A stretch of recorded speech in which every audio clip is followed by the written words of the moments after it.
Merci beaucoup à Jean et à la Fondation Gabriel Péry pour organiser ces deux journées. Je pense que c'est vraiment important de réunir des chercheurs et des acteurs, ça ne se fait pas assez souvent. Et donc, je profite pour faire un peu de publicité pour le groupe de recherche dont Anna Touraine a un peu parlé, donc le comité de recherche 47 de l'Association internationale de sociologie, qui s'appelle Mouvements sociaux et classes sociales. J'imagine que ça intéressera plusieurs d'entre vous, les deux aspects. Et dans lequel il y a assez peu de français en fait, que je coordonne depuis 6 mois et pas encore pour 3 ans et demi. Et donc j'espère qu'il y aura moyen de faire d'avoir davantage d'interactions autour d'initiatives qui réunissent en effet les chercheurs et les acteurs qui s'intéressent au global mais aussi au niveau local. Et donc il y a assez peu d'Américains aussi, même si Jeff Goodwin est membre de notre comité, je crois que certains d'entre vous le connaissent. Mais donc Jim Jasper aussi. Et on n'a pas encore Francis Fox-Piven, mais j'espère que je vais la recruter aujourd'hui. Donc voilà, je voudrais profiter de ces quelques minutes pour répondre à 3 questions. Oups, juste l'installation. 3 questions qui étaient posées par Jean Lochkin. La première est assez simple. Est-ce qu'il y a des nouveaux mouvements aujourd'hui ou est-ce qu'il y a des mouvements? La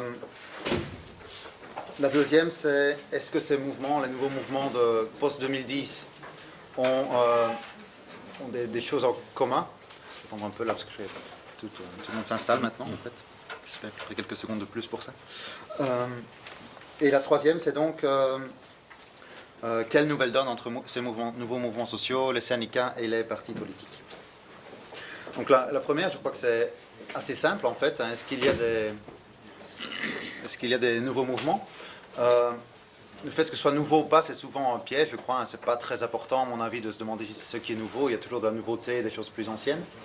Et par contre, c'est évident aussi qu'il ne faut pas s'arrêter. Je crois que Francis Fox-Piven l'avait déjà dit hier. Il ne faut pas s'arrêter au mouvement qu'on voit dans les médias, évidemment. Il y a, c'est pas Occupy Wall Street, par exemple, ne s'est bien sûr pas arrêté quand la place a été abandonnée. C'est le cas partout. Ces mouvements se sont transformés. On voit par exemple comment il y a un lien très fort entre les alignés et toute une série de mouvements autour de l'alimentation. Et donc là, il faut vraiment les voir en dessous de la pointe de l'iceberg, voir tout ce qui se passe. Et je pense que l'illustration de Podemos est intéressante pour ça aussi, parce qu'on voit un mouvement qui était très médiatique, ensuite qui est devenu peu médiatique pendant quelques temps, et puis qui a ressurgi. Mais on ne peut évidemment pas dire que Podemos avait disparu, que les alignés avaient disparu, pas du tout. C'était une organisation dans les quartiers, au niveau local et bien des choses. Et là, je crois que comme chercheur, évidemment, c'est important de ne jamais s'arrêter à ce que disent les médias et de ne surtout pas faire une sociologie des médias à la place de faire une sociologie des mouvements sociaux. Ce que font pourtant la plupart de mes collègues. Les autres questions sont plus importantes et plus complexes, évidemment. Deuxième question, donc, est-ce qu'il y a des éléments communs entre tous ces mouvements qu'on voit depuis 2010 ? Évidemment, il faut chaque fois dire, bien sûr, qu'il y a une diversité des contextes, que chaque pays est différent. On peut le voir dans le monde arabe, chaque pays est différent, et en même temps, Louis, ça nous dira aussi, j'espère qu'il y a aussi évidemment des points communs. En France, c'est un pays super national, comme vous le savez tous, et donc on a toujours tendance à dire que chaque pays est différent, que le national prime. Et ici, il faut dire clairement que par rapport à ce qui se passait il y a 15 ans, oui, le national est plus important. Il y a 15 ans, quand une usine fermait, une grosse usine fermait en Europe, on organisait une grève européenne. Aujourd'hui, il y a quelques années, par exemple, Mittal fermait une usine en France, le gouvernement s'inquiète un peu, pas de réaction ailleurs en Europe. 3 mois plus tard, le même Mittal ferme à peu près la même usine à Liège, en Belgique. Aucune réaction européenne, seulement une réaction nationale. Et donc, bien sûr, le niveau national est plus important aujourd'hui qu'il y a 15 ans. Et c'est une caractéristique, en fait, assez générale de ces mouvements. Les alignés, c'est un mouvement qui a mis des gens sur les places dans toutes les villes d'Espagne de plus de 30 000 habitants. Et donc, c'est un caractère national très important. Cela dit, il y a, je crois, des points communs qu'il faut voir à 3 niveaux. Le contexte, les réseaux, et, je dirais, surtout les valeurs. Le contexte, c'est ce dont tout le monde parle dans ce colloque, donc surtout, évidemment, le capitalisme qui est commun, mais aussi, je dirais, au-delà, l'émergence d'un nouvel âge de la vie. Cet âge adulte émergent, la jeunesse tardive, qu'on voit se soulever dans différents pays, un âge qui n'a pas forcément un âge assez propice à la mobilisation.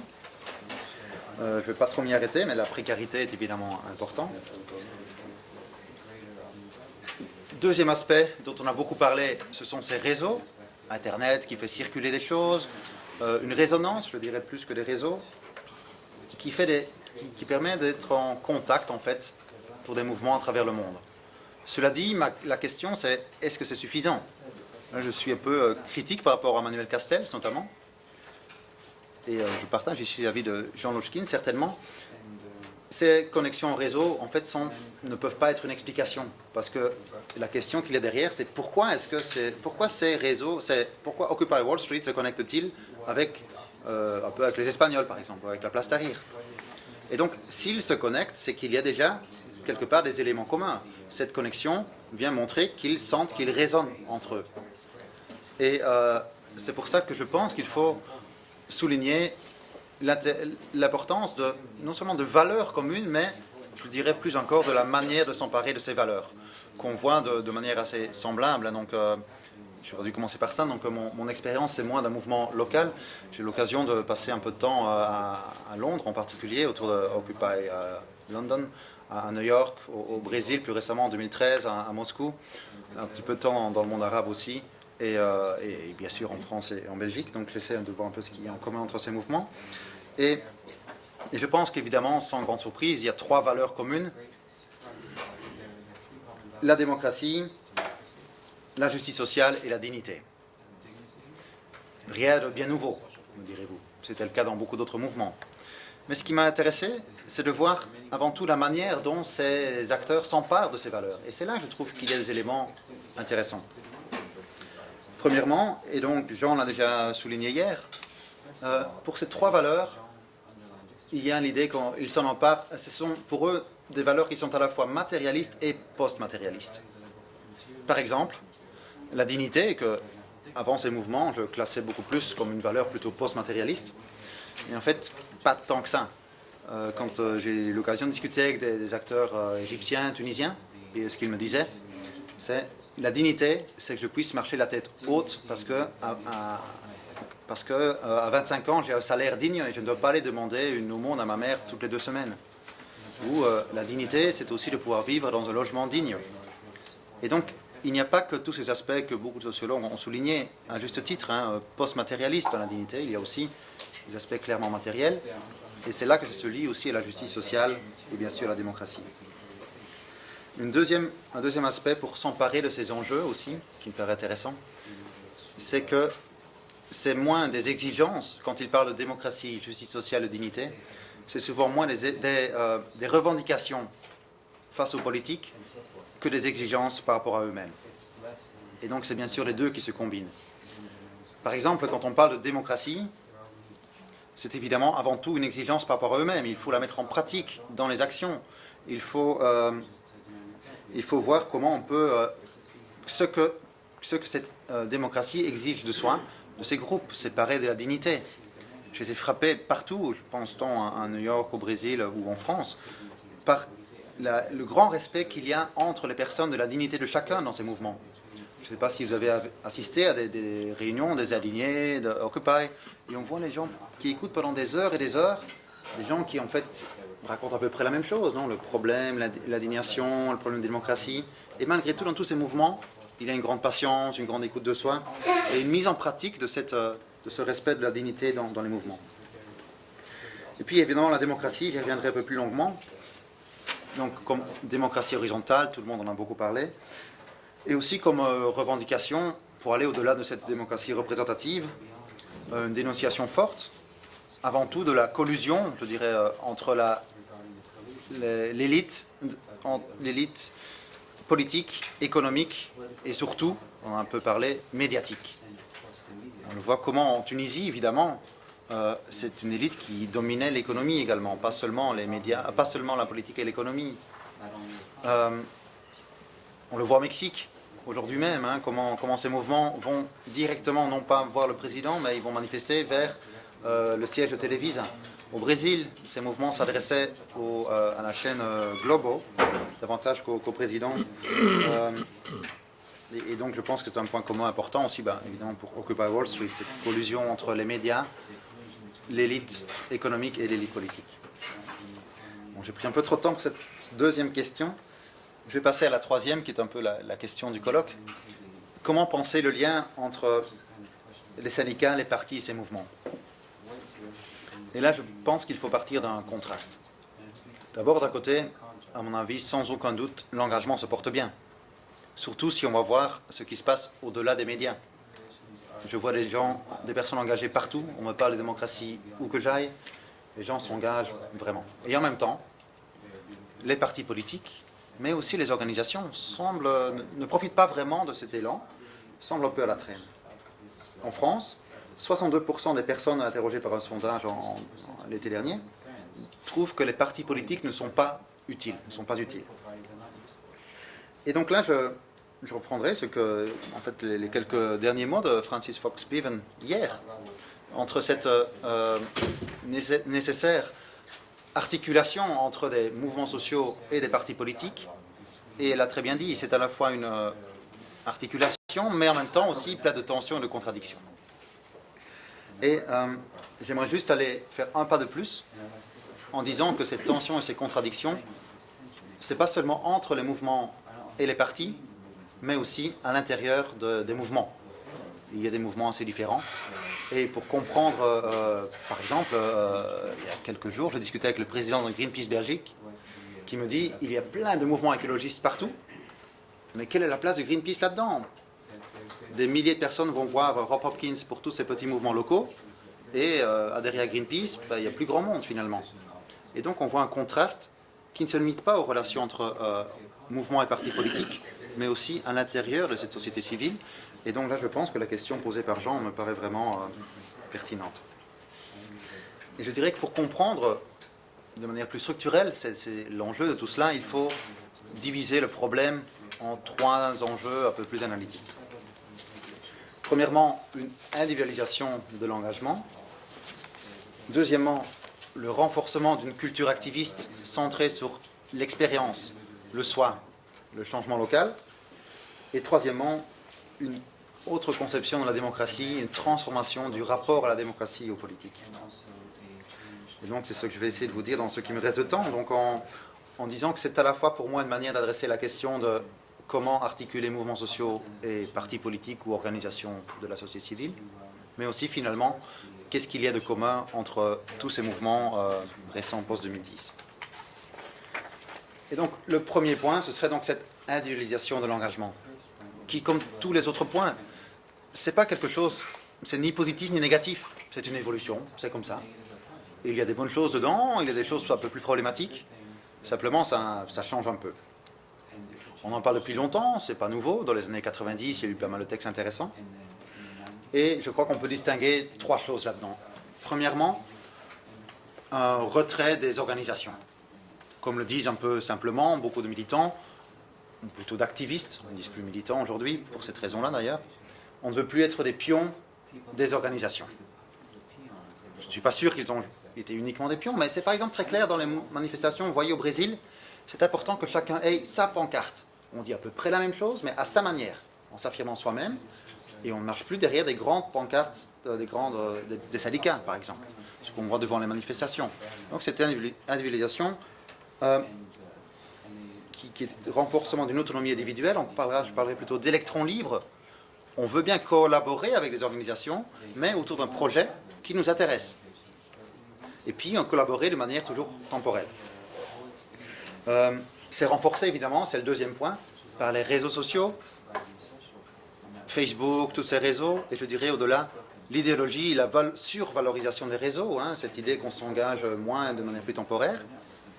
Et puis surtout, il faut voir que plus profondément, il y a une espèce d'individualisation positive qui est de dire, c'est le fait que le sens de l'engagement se trouve avant tout en nous-mêmes, au niveau de l'individu. Et c'est loin d'être une chose négative. Par exemple, les militants me disent, je me suis engagé avant tout parce que je ne peux plus penser, je ne peux plus penser que des gens souffrent en cause de mes choix de consommation. D'autres disent, depuis que je m'engage dans ces groupes locaux d'achat les AMAP par exemple en France, les CSA aux États-Unis, je suis davantage en paix avec moi-même. Je ne peux pas laisser faire ça. Et donc c'est une relation à soi qui n'est pas égoïste, mais dans laquelle la relation à soi est vraiment importante, d'où l'importance notamment de l'éthique. Et ce n'est pas pour rien que ce mot d'indignation aussi personnelle est importante, l'idée de responsabilité. Tous ces enjeux politiques, c'est aussi parce que moi-même, je vote une fois tous les 4 ans et ça ne suffit pas, et je suis responsable de ce qui se passe dans cette démocratie. Cela dit, ça conduit à une individualisation, mais attention, est-ce que c'est suffisant? Est-ce qu'il n'y a pas aussi des problèmes? Partout où j'ai été, j'ai vu l'importance des organisations. Bien sûr, c'est très bien, c'est des individus, c'est très important. Mais Occupy Wall Street, qui paraît un mouvement super individualisé, là je suis sûr que nos amis américains, en particulier Francis, pourra en dire un peu plus. Toutes les organisations, non, la majorité des assemblées auxquelles j'ai pu participer d'Occupy Wall Street, ça se tenait dans les locaux des syndicats, avec des syndicalistes qui n'étaient pas en premier rang, mais qui donnaient de temps en temps des conseils très utiles. C'est la même chose en Russie. En Russie, ce mouvement, pourquoi a-t-il pu se développer? D'abord parce qu'il y a des organisations simplement qui ont demandé l'autorisation de manifester, ce qui en Russie, les anarchistes ne veulent pas le faire, mais sans ça, ils vont à peu près tous en prison. Et deuxièmement, il y a des organisations de droits de l'homme, qui sont d'ailleurs régulièrement attaquées, qui ont soutenu ces militants. Donc il y a derrière tout ça des organisations, moins visibles, moins valorisées, mais importantes. Sans parler du problème de l'effet éphémère de ces mouvements plus individualisés, pour lesquels les organisations sont importantes pour transmettre la mémoire des mouvements, pour aussi repenser les erreurs, les limites des mouvements antérieurs.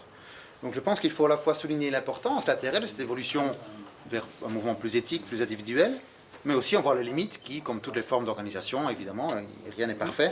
Sans cela, nous ne serions pas ici à rediscuter de notre monde possible, nous y serions déjà.